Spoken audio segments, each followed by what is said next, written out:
इथियोपियामा 12,000 वर्षपछि पहिलो पटक अचानक ज्वालामुखी विस्फोट भएको छ। विस्फोटबाट निस्केको धुवाँ लगभग 15 किलोमिटर उचाइसम्म पुग्यो र लाल सागर हुँदै यमन र ओमानसम्म फैलिएको अन्तर्राष्ट्रिय सञ्चार माध्यमहरूले उल्लेख गरेका छन्। अफार क्षेत्रको हाली गुब्बी ज्वालामुखीमा विस्फोट भएको हो। घटनामा कसैको पनि मृत्यु भएको छैन, तर यमन र ओमानका सरकारले विशेष गरी श्वास प्रश्वास समस्या भएका मानिसहरूलाई सावधानी अपनाउन आग्रह गरेका छन्।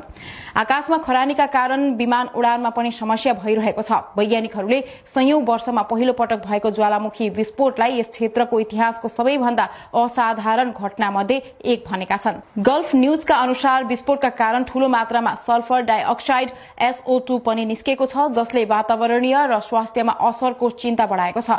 वैज्ञानिकले यसले भित्र दबाव बढिरहेको, म्याग्मा सरिरहेको र थप विस्फोट हुने संकेत गरेको बताएका छन्।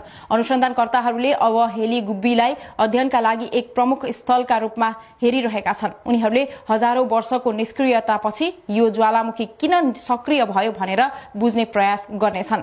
यस्ता अध्ययनले टेक्टोनिक रिफ्ट क्षेत्रमा अवस्थित ढाल ज्वालामुखीको व्यवहारमा नयाँ अन्तर्दृष्टि प्रदान गर्न सक्छन्। यो दुर्लभ विस्फोटको अध्ययन गर्ने वैज्ञानिकहरूले टेक्टोनिक रिफ्ट क्षेत्र जहाँ पृथ्वीका प्लेट अलग भइरहेका छन् त्यसमा अवस्थित ज्वालामुखीको व्यवहार बुझ्न मद्दत गर्नेछ। भारतमा समेत खरानी खस्ने सम्भावना देखिएपछि दिल्ली र जयपुर जस्ता क्षेत्रमा उडानमा निगरानी गरिएको भारतीय सञ्चार माध्यमले जनाएका छन्।